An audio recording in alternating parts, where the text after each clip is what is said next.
कहूँ मात तात दुख कारण। माँ, पिताजी के दुख का कारण तो बताओ क्या है। मैया ने सारी बातें बता दी और शब्द देखिए राम जी के।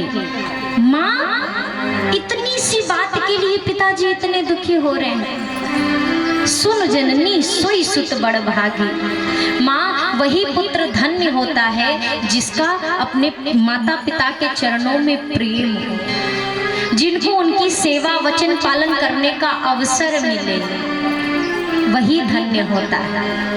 और क्या कहा दशरथ जी ने, एक बार भी खुले शब्दों में राम जी से नहीं कहा, वो तो उल्टा भगवान से मना रहे हैं। हे विधाता, हर पिता प्रार्थना करता है कि मेरा बेटा मेरी बात माने। मैं आपसे हाथ जोड़कर विनती करता हूँ, आज मेरा राम मेरे आदेश को टाल दे, मेरी आज्ञा का पालन ना करे, वो मेरे वचन को तोड़ दे। और वाल्मीकि रामायण में जी में तो इतना तक कहा गया है कि दशरथ जी कहते हैं, राम तुम राजा बन जाओ, मुझे बंदी गृह में डाल दो और राजा बन जाओ, लेकिन वन मत जाओ। मैया के नहीं पिघले। राम जी, पिताजी वन जाऊंगा तो पुनः मिलने आऊंगा। चल पड़े। कहाँ पहुंचे? माँ कौशल्या के पास। माँ कौशल्या मगन है, आज मेरा बेटा राजा बनेगा। राम जी से कहती है, कुछ पालो, देर हो जाएगी। मैया से राम जी कहते हैं, माँ आज रात्रि भर के समय में पिताजी ने धर्म का विचार किया और एक निर्णय लिया है। धर्म का विचार? कैसा विचार? ऐसा विचार माँ कि बड़े बेटे को बड़ा राज्य मिलना चाहिए, छोटे बेटे को छोटा राज्य मिलना चाहिए। मैं बड़ा बेटा हूँ ना माँ, इसीलिए पिताजी ने मुझे ये अयोध्या का छोटा सा राज्य छोड़कर जंगल का बड़ा सा राज्य दिया है। पिता दीन मोहि कानन राजू। और भरत छोटा है तो उसे ये अयोध्या का छोटा सा राज्य दिया है। हम आप होते तो सच बताइए क्या शब्द होते हमारे। हम त्याग भी करते तो उस चीज को जता करके करते कि माँ बात ऐसी है, राजा बनने की बात हुई थी, लेकिन अब ठीक है पिताजी कह रहे हैं तो हम जाते हैं। यदि हम बहुत भी त्याग करते तो इतना जताए बिना तो हमसे नहीं रहा जाता। राम जी कहते हैं, माँ पिताजी ने जंगल का राजा बनाया है, वहां सब प्रकार मेरा भला है। माँ ने कहा, राम यदि केवल तुम्हारे पिता की इच्छा है पुत्र, तो जनी जाहु जाने बड़ माता। अपनी मैया को बड़ा जानकर मत जा रहा। राम जी ने कहा, यदि माँ भी मुझे आदेश दे चुकी हो कि मुझे वन जाना है, फिर किसने दिया? मैया कैकेयी ने। कौशल्या जी ने कहा, राम तो फिर पुत्र आप जाओ। वैसे भी आप जहाँ रहोगे ना राघव, वही अयोध्या है, और जहाँ आप रहेंगे वो मंगलमयी अयोध्या बन जाएगी। और जिस अयोध्या को छोड़ के जाएंगे, ये अयोध्या हो करके भी अयोध्या नहीं रहेगी। आपके लिए जंगल ही कुशल हो जाए, वन के देवी देवता आपका सर्वांग मंगल करे मेरे राघव, बस मेरी यही प्रार्थना है। मैया जानकी को खबर मिली, माँ आई। मैया जानकी आई है, खड़ी है, एक तरफ सासू माँ है, एक तरफ स्वामी है। क्या बोले? और जीवन में सबसे कठिन पल होता है जब आप अपने मन की बात किसी से कह नहीं पाते। माँ किससे कहे? और जब किसी से बेटी अपने मन की बात नहीं कह पाती तो उसको अपने माँ की बहुत याद आती है। आज मैया जानकी को अपनी मैया धरती याद आ रही है। माँ धरती की ओर देख रही हैं। मानस में लिखा है, पैर के अंगूठे से मैया जानकी धरती को कुरेद रही है। और मानो मैया धरती से कह रही है, माँ स्वामी जा रहे हैं, मुझे ले जाने की बात भी नहीं कर रहे, पर माँ मेरा जाना तो तय है। क्या जाएगा ये नहीं जानती, पर जाना तय है। क्या जाएगा मतलब? माँ यदि स्वामी साथ ले जाएंगे तो ये सीता प्राण के साथ स्वामी के साथ जाएगी, और यदि नहीं ले जाएंगे तो सीता का तन अयोध्या में रहेगा और प्राण स्वामी के साथ जाएंगे। जाना तो तय है, पर क्या जाएगा ये मुझे नहीं पता है, पर जाना निश्चित है। मैया कौशल्या ने बहुत प्रकार से कहा, राम ये वही सीता है जिनको कभी मैंने दीपक की बाती टारने तक को नहीं कहा, इनको कभी धरती पर पैर नहीं रखने दिया। ये वही वैदेही हैं, बंदर की आकृति देखकर भी डर जाती हैं। अब राघव आप क्या कहते हो, आप आज्ञा करें। राम जी ने बहुत वन का वर्णन किया कि वहां पर भयानक पशु होंगे, जानकी कंकड़ीले रास्ते होंगे, तुम वन के योग्य नहीं हो। इतने में मैया ने कहा, सरकार यदि मैं वन के योग्य नहीं हूं तो क्या आप वन के योग्य हैं? राम जी मौन हो गए। ठीक है चल चल। लक्ष्मण जी को सूचना मिली, सरकार मैं भी चलूंगा। लक्ष्मण जी के आते ही राम जी ने कहा, लक्ष्मण मैं नहीं हूँ, भरत नहीं है, शत्रुघ्न नहीं है, अयोध्या को संभाल कर रखना, पिताजी अस्वस्थ हैं, सबका ध्यान रखना, हम वन जा रहे हैं। लक्ष्मण जी ने कहा, वाह सरकार, मानसरोवर के हंस के ऊपर मंदराचल पर्वत रख के आप वन जा रहे हैं। मैं नहीं जानता कौन गुरु, कौन माता, कौन पिता, मैं किसी को नहीं जानता, मेरे सब आप हैं और जहां आप हैं वहां मैं रहूंगा, जहां आप नहीं वहां मैं नहीं रहूंगा। अच्छा, जाकर माँ से आज्ञा लेकर सुमित्रा मैया के पास पहुंचे और माँ आज्ञा नहीं ली। मानस में देखिएगा बताया है, माँ ऐसा ऐसा हो गया है, मैं वन जा रहा हूँ। आज्ञा इसलिए नहीं ली, कहीं मना कर दिया तो फिर आज्ञा पालन करनी पड़ेगी। एक यदि पिता के वचन के लिए जा रहे हैं वन, तो यदि माँ ने आज्ञा दे दी तो मुझे भी तो उनके वचन का पालन करना पड़ेगा। लक्ष्मण जी ने बताया है, पूछा नहीं है, मैं जा रहा हूँ। मैया सुमित्रा ने कहा, इधर आओ, तनिक बैठो तो सही, क्या कह रहे हो? राम जी जा रहे हैं। हाँ माँ, राम जी जा रहे हैं, तुम्हें भी जाना है? हाँ माँ, मुझे भी जाना है। पुत्र जाओ, जाना चाहते हो सीता राम जी के साथ वन, जाना तो परंतु मेरे दूध को लजाना मत। यदि जा रहे हो ना लक्ष्मण, तो एक बात याद रखना, सेवा धर्म के उद्देश्य से जा रहे हो, सपने में भी हम सबकी याद ना आए तुम्हें ऐसा करना। यदि सपने में भी याद आ गई तो कर्म में दोष होगा, सेवा में त्रुटि होगी, और सेवा धर्म में यदि त्रुटि हुई तो जाने का कोई लाभ नहीं होगा। लक्ष्मण जी कहते हैं, माँ सपने पर तो वश नहीं होता किसी का। उसी दिन भैया लक्ष्मण ने प्रतिज्ञा ली कि माँ मैं प्रतिज्ञा लेता हूँ, सौगंध लेता हूँ कि आने वाले 14 वर्ष तक अब मैं सोऊंगा नहीं, ना ही निद्रा होगी ना ही स्वप्न आएंगे, मैं निद्रा का त्याग करता हूँ। चल पड़े। माँ उर्मिला आरती की थाल सजाकर खड़ी थी कि स्वामी को आरती उतार करके विदा करूंगी। लक्ष्मण जी ने देखा भी नहीं, कहीं ऐसा ना हो राम जी छोड़कर चले जाए। माँ उर्मिला वो दीपक जलाए के जलाए रह गई, फिर 14 साल तक उस दीपक को जला कर रखा। जब वापस आए तो उसी दीपक से आरती उतारी। तीनों चल दिए वनवास की। पूरी अयोध्या साथ होली। सुमंत जी से दशरथ जी कहते हैं, सुमंत मेरे राघव को 4 दिन वन घुमा देना और वन दिखाकर, जंगल दिखाकर वापस ले आना। याद रखना सुमंत, राम को लेकर आना, राम ना आए तो मेरी जानकी भी आ जाएगी तो मैं जी जाऊंगा, और दोनों में से यदि कोई नहीं आया ना सुमंत, तो स्मरण रखना तुम्हारे आने के साथ दशरथ के प्राण चले गए। सुमंत जी गए, अयोध्या पीछे होली है, हम भी चले गए। प्रभु ने तमसा के तट पर सबको सोता हुआ छोड़ दिया, श्रृंगवेरपुर पहुंच गए। निषाद राज ने स्वागत किया, सत्कार किया। नगर में नहीं जा सकता मित्र, में प्रबंध किया है किस चीज का, नगर के बाहर ही कुश की शैया डाली गई है। कहते हैं शीशम वृक्ष के नीचे विश्राम हुआ। प्रातः काल का जो समय हुआ, प्रातः काल के समय में प्रभु ने वट वृक्ष का दूध मंगाया।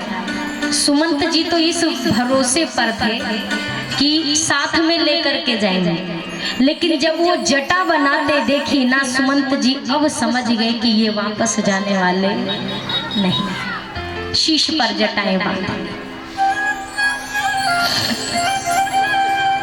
रात्रि के समय में निषाद राज जी ने जब प्रभु को कुश की सैया पर सोते हुए देखा, उन्हें बड़ा दुख हुआ।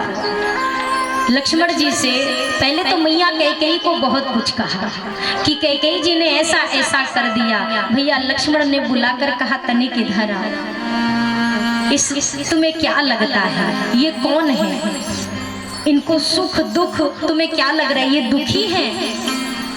निषाद राज ने कहा और क्या, कैकेयी जी की वजह से राम जी को इतना दुख मिल रहा है। भैया लक्ष्मण ने कहा एक बात बताओ, जिसको दुख मिलेगा वो ऐसे सुख से सो पाएगा क्या? जिसको दुख का अनुभव होगा वो सो सकता है क्या? और सखा इस संसार में कोई किसी को ना सुख देने वाला है ना दुख देने वाला है। मैंने जैसा कि अभी थोड़ी देर पहले कहा कि निज कृत कर्म भोग सब, अपने किए कर्म के अनुसार सब कुछ होता है। बहुत प्रकार से समझाया। और सुबह की जो बेला हुई, सुबह की बेला में अब गंगा के घाट पर सरकार आए हैं। गंगा के घाट पर कोई इंतजार कर रहा है। कौन इंतजार? रात में जब लक्ष्मण जी निषाद राज जी को राम जी का भेद बता रहे थे, ये कौन है? ये राम ब्रह्म परमार्थ रूपा, ये साक्षात वही परात्पर ब्रह्म है। निषाद राज जी दुख मत मनाइए, ये साक्षात भगवान है, इनको सुख दुख कुछ नहीं होता। पहरेदारी में केवट जी भी लगे थे। वो कहे सोचने लगे केवट जी, यदि ये सच में भगवान है तो फिर इनसे अपना उद्धार कराए बिना तो हम इनको पार। केवट जी ने सुना कि सखा परम परमारथ एहु मन क्रम वचन राम पद ने हो, इनके पद में जो प्रेम कर ले उसका बेड़ा पार हो जाता है। केवट जी ने तब ही सोच लिया कि इनके पद को तो ऐसे धो धो के हम पिएंगे ना कि अपना तो तरेंगे, पूरा कुल खानदान तार देंगे। अब इंतजार है कि बस ये आ जाएं। निषाद राज जी से कहा डुगडुगी पिटवा दीजिए कि एक ही नैया रहनी चाहिए गंगा घाट पे, दूसरी ना रहे। निषाद राज जी एक वचन उधार थे केवट जी का, इसीलिए आज गंगा घाट पर केवल एक नैया खड़ी है और केवट जी इंतजार में है कि ये जल्दी से आए। इंतजार कर रहे हो, आजा आजा रे सांवरा, हो आजा आजा रे सांवरे, आजा आजा रे सांवरे, मैं तो कब से निहारूं तेरी बाट, आजा मेरे सांवरे, मैं तो कब से निहारूं तेरी बाट, आजा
बीच में खड़े हैं, मतलब किनारे नहीं। सोच रहे पता चले अभी हम किनारे खड़े हों और राम जी सीधा आए और नैया पे चढ़ जाए और कहें अब चलो, तो उतार तो सकते